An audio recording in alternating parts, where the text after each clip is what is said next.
Learning ডেটাওয়ার্কসে আপনাদের স্বাগতম। আজকে আমরা দেখব কিভাবে এমএস ওয়ার্ডে হাইপারলিংক, বুকমার্ক এবং ক্রস রেফারেন্স ব্যবহার করা হয়।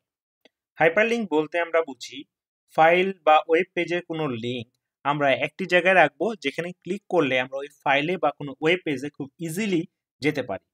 এবং বুকমার্কের ক্ষেত্রে আমরা কোনো একটা ওয়ার্ড বা সেন্টেন্সকে বুকমার্ক করে রাখবো যেখানে ক্লিক করলে ওই জায়গায় আমরা খুব সহজেই যেতে পারি। সাপোজ এখানে যদি আমরা 500 পেজের কোনো একটা ওয়ার্ড ফাইল রিড করি, তো সেক্ষেত্রে আমরা হয়তোবা 15-20 পেজ পড়ে রেখে দিয়েছি। তো আমরা যাতে ওখানে ক্লিক করলে খুব সহজেই সেই 20 পেজের ওখানে যেতে পারি। এবং ক্রস রেফারেন্স বলতে আমরা বুঝি হেডিং বা লেভেল, যার ফলে আমরা একবারই ক্লিক করে সেই হেডিং বা লেভেলে যেতে পারি। তো আমরা প্রথমে দেখব হাইপারলিংক। তো হাইপারলিংক এর জন্য আমরা এমএস ওয়ার্ডে ইনসার্ট ট্যাবে গিয়ে একদম মাঝখানে লিংক গ্রুপে গিয়ে এই যে লিংকে ক্লিক করব। লিংকে যদি আমরা ক্লিক করি তাহলে দেখুন এখানে আমাদের বেশ কিছু অপশন রয়েছে। Existing file or web page, place in document. এই ডকুমেন্টে আমার যেসব হেডিং এবং বুকমার্ক আছে সেগুলো, ক্রিয়েট নিউ ডকুমেন্ট যদি আমরা কোনো ডকুমেন্ট নতুন ক্রিয়েট করতে চাই, এবং ইমেল অ্যাড্রেস। এবং এক্সিস্টিং এর ক্ষেত্রে কারেন্ট ফোল্ডার, ব্রাউজার পেজ এবং রিসেন্ট ফাইল। তো আমরা এক্সিস্টিং পেজটা নিয়ে একটু ডিসকাস করি। এক্সিস্টিং পেজে দেখেন কারেন্ট ফোল্ডার। আমরা কারেন্ট ফোল্ডারে যদি কোনো কিছুকে এখানে লিঙ্ক করতে চাই, সাপোজ আমি এখান থেকে যে কোনো একটা এক্সেলকে লিঙ্ক করব, করে এক্সেলকে ক্লিক করলে দেখুন এখানে টেক্সট টু ডিসপ্লে নেম, হ্যাঁ টেক্সট টু ডিসপ্লেতে আমি এই নেমটা দেখতে পারবো এবং একটা অ্যাড্রেস।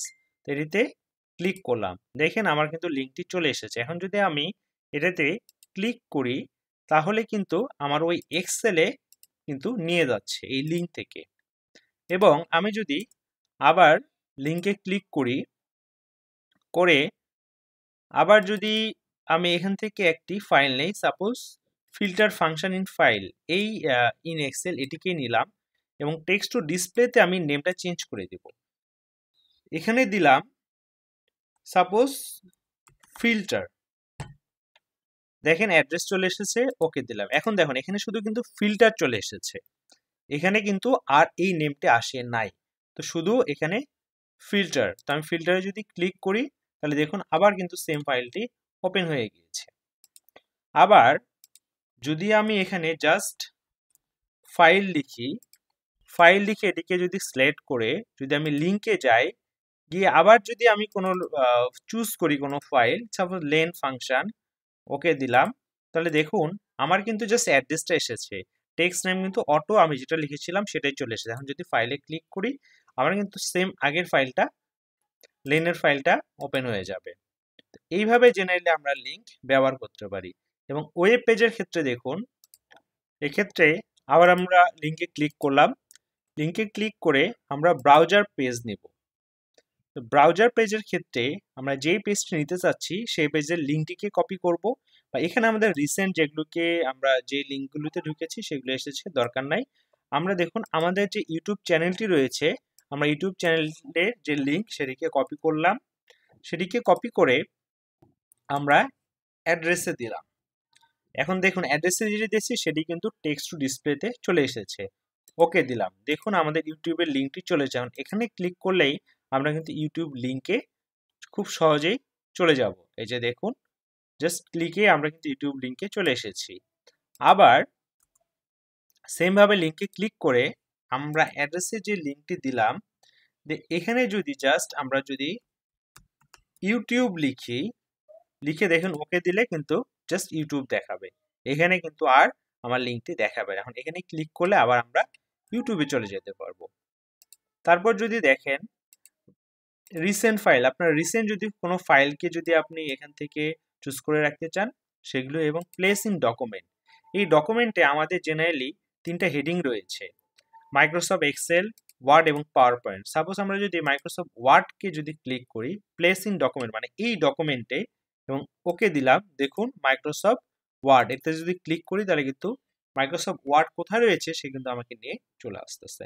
এইভাবেই সাধারণত আমরা লিঙ্কটি ব্যবহার করতে পারি। এগুলোকে আমি রিমুভ করে দিচ্ছি।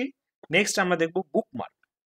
বুকমার্কটি কিভাবে হয় দেখুন, আমাদের নিচে যে ডেটাগুলো আছে এখান থেকে হঠাৎ আমি পড়তে পড়তে বা করতে মানে রিড করতে করতে এখানে এসে আটকে গিয়েছি। কোথায়? ইনফরমেশন। এটিকে আমি বুকমার্ক করব। কিভাবে করব? বুকমার্কে ক্লিক করব, করলে এখানে ও বুকমার্ক নেম, কি নেম দিয়ে আমরা বুকমার্ক করব, তো সেক্ষেত্রে আমরা এই নেমটিকে আগে সিলেক্ট করে নেব। কন্ট্রোল সি দিলাম, দিয়ে বুকমার্কে গেলাম, কন্ট্রোল ভি দিলাম।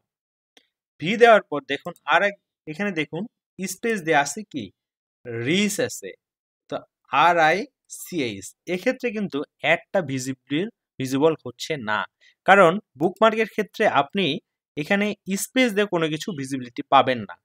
এখানে যদি আমরা আন্ডারস্কোর দিয়ে দিই তাহলে দেখুন আবার কিন্তু অ্যাড চলে এসেছে, বা স্পেসকে যদি কেটে দেই তাহলে কিন্তু দেখুন আমার অ্যাড চলে এসেছে। তো আমরা কন্ট্রোল জেড দিয়ে আন্ডার স্পেস দিলাম, দিয়ে এখন দেখুন অ্যাড দিলাম। অ্যাড দেওয়ার পরে এখন যদি আবার আমরা একদম উপরে চলে যাই, এখন কোনো কারণে আমরা সেই পেজটি বা সেই লোকেশনটি চাচ্ছি, বুকমার্কে ক্লিক করে এখন যদি আমরা এই যে ইনফরমেশন রিচ, এখানে যদি অনেকগুলো থাকে জাস্ট সিলেক্ট করে যদি গো টুতে ক্লিক করেন, সে কিন্তু আপনাকে সেখানে নিয়ে চলে আসবে। এইভাবেই আমরা বুকমার্কটি ব্যবহার করতে পারি। ক্লোজ করে দিচ্ছি। এবং এখন আরেকটি বিষয়, মূল যে বিষয়টি ক্রস রেফারেন্সে চলে যাব। এখানে নিচেই দেখুন ক্রস রেফারেন্স আছে, ক্রস রেফারেন্সে ক্লিক করলাম, করলে ক্রস রেফারেন্সে গিয়ে আমরা কি নিব? হেডিং নিব কিছু। সাপোজ হেডিং বা বুকমার্ক যেটা করেছি সেটিও কিন্তু দেখাবে। দেখেন ইনফরমেশন রিচ, আমরা যেটি বুকমার্ক করেছি সেটিও কিন্তু আমরা নিতে পারি। তো আমরা হেডিং এ চলে আসলাম, এবং হেডিং টেক্সট আমরা কোনগুলো হেডিং পাচ্ছি? এক্সেল, ওয়ার্ড এবং পাওয়ার পয়েন্ট। আমরা ওয়ার্ডকে হেডিং হিসেবে নিলাম এবং ইনসার্ট করলাম, ক্লোজ করে দিলাম। এখন দেখুন মাইক্রোসফট ওয়ার্ডে যদি আমরা ক্লিক করি তাহলে কিন্তু মাইক্রোসফট ওয়ার্ড দেখাচ্ছে, এবং এটি কারণটি দেখুন, এই যে click the tab follow link. এই ক্রস রেফারেন্সে কিন্তু যখন আমি হেডিংটি নিচ্ছি তখন কিন্তু এখানে ইনসার্ট অ্যাজ হাইপারলিঙ্ক দেখাচ্ছে, তার মানে এটি হাইপারলিঙ্কের মাধ্যমে লিঙ্ক হয়ে যাচ্ছে। এবং আরেকটি মজার বিষয়, আমাদের অ্যাসাইনমেন্টের ক্ষেত্রে বা কোনো রিপোর্টের ক্ষেত্রে কিন্তু টেবিল অফ কন্টেন্ট থাকে।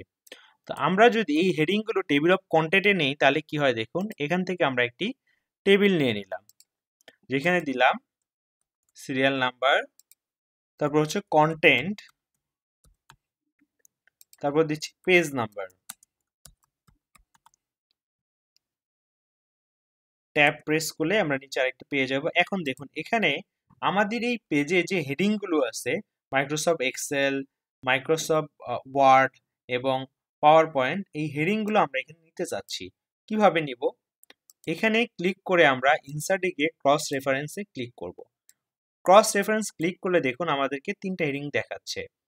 তো তিনটা হেডিং যখন দেখাচ্ছে, প্রথমে নিল মাইক্রোসফট এক্সেল, ইনসার্ট দিলাম, এবং পেজ নাম্বারে কোন পেজে আছে এটা আমরা নিতে চাচ্ছি, এখানে আমরা পেজ নাম্বার দিব, ইনসার্ট দিন, দেখুন পেজ নাম্বার কিন্তু চলে এসেছে। আবার ট্যাব দিয়ে যদি আমরা আরেকটা রো নিয়ে নিচ্ছি, নিয়ে এখানে দেখুন এখানে মাইক্রোসফট ওয়ার্ডকে আমরা চুজ করব এবং হেডিং, আর এখানে ইনসার্ট রেফারেন্সের জায়গায় আমরা দিব হেডিং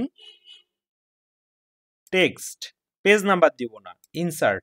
তাহলে দেখুন ওয়ার্ড চলে এসেছে। আর এখানে যখন আমরা পেজ নাম্বারের ক্ষেত্রে জাস্ট এখান থেকে আমরা পেজ নাম্বার সিলেক্ট করে ইনসার্ট দেব, দেখুন আমার পেজ নাম্বার চলে এসেছে। আবার ট্যাব দিয়ে যদি আমরা আরেকটি রো নিয়ে নিচ্ছি, এখানে আমরা তাহলে কি দিব? এখানে দিব পাওয়ার পয়েন্ট। এক্ষেত্রে আমরা এখানে সিলেক্ট করব হেডিং টেক্সট, ইনসার্ট, এবং পেজ নাম্বারের ক্ষেত্রে এখানে দিব হচ্ছে আমরা পেজ নাম্বার, ইনসার্ট। দেখুন আমরা কিন্তু একদম হেডিং এর সাথে পেজ নাম্বারগুলো পেয়ে যাচ্ছি। ক্লোজ করে দিলাম। এখন দেখুন আমরা ক্রস রেফারেন্স আবার ব্যবহার করব। এতক্ষণ আমরা লিংক নিয়ে দেখেছি, এখন লিংক ছাড়া যদি ব্যবহার করি, ক্রস রেফারেন্সে ক্লিক করে জাস্ট যেটি নিব হেডিং এবং হেডিং টেক্সট, এখানে আর পেজ নাম্বার থাকবে না, দিয়ে MS ওয়ার্ড। আর এখান থেকে যে ইনসার্ট অ্যাজ হাইপারলিঙ্ক, এটি অটো আপনার লিঙ্ক হয়ে যাবে, তো এটি জাস্ট তুলে দিতে হবে। যদি ইনসার্ট করি দেখুন মাইক্রোসফট ওয়ার্ড চলে এসেছে। এখন যদি আমরা এটাতে ক্লিক করি তাহলে কিন্তু সে কোথাও বা কোনো লিঙ্কে নিয়ে যাবে না। আবার দেখুন আমরা যে বুকমার্ক করেছিলাম সেই বুকমার্ককে আমরা কিভাবে লিঙ্কে ব্যবহার করতে পারি। তো আমরা যখন সেখানে যাব বুকমার্কে না গিয়ে সরাসরি লিঙ্ক থেকে যেতে পারি কিভাবে, ক্রস রেফারেন্সে গিয়ে এখানে দেখুন আমরা আগে হেডিং এ ছিলাম, যে হেডিং এ আমাদের বেশ কিছু অপশন ছিল। এখানে জাস্ট হেডিং চুজ না করে আমরা চুজ করব বুকমার্ক এবং বুকমার্ক টেক্সট। তাহলে বুকমার্ক আমাদের করা ছিল কি ইনফরমেশন রিচ। এখন এখানে ইনসার্ট অ্যাজ হাইপারলিঙ্ক এটা অটোই চলে আসবে জেনারেলি, না হলে একটু জাস্ট দিয়ে নেবেন, চেক করে নেবেন যে আছে কিনা। ইনসার্ট দিলাম, ক্লোজ করে দিলাম। এখন দেখুন এখন যদি আমি এই ইনফরমেশনে যেতে চাই তাহলে কিন্তু আর আমার এই বুকমার্কে গিয়ে খুঁজতে হবে না। এখন আমি কি করব, এই ইনফরমেশনে ক্লিক করলেই কিন্তু আমাকে সে ঠিক সেই ইনফরমেশনে নিয়ে চলে আসবে। এইভাবে আমরা জেনারেলি বুকমার্ক, লিঙ্ক এবং ক্রস রেফারেন্স ব্যবহার করতে পারি। তো ভিডিওটি ভালো লাগলে অবশ্যই লাইক, কমেন্ট এবং শেয়ার করবেন। ধন্যবাদ সবাইকে। দেখা হচ্ছে নতুন কোনো ভিডিওতে। সে পর্যন্ত ভালো থাকবেন, সুস্থ থাকবেন।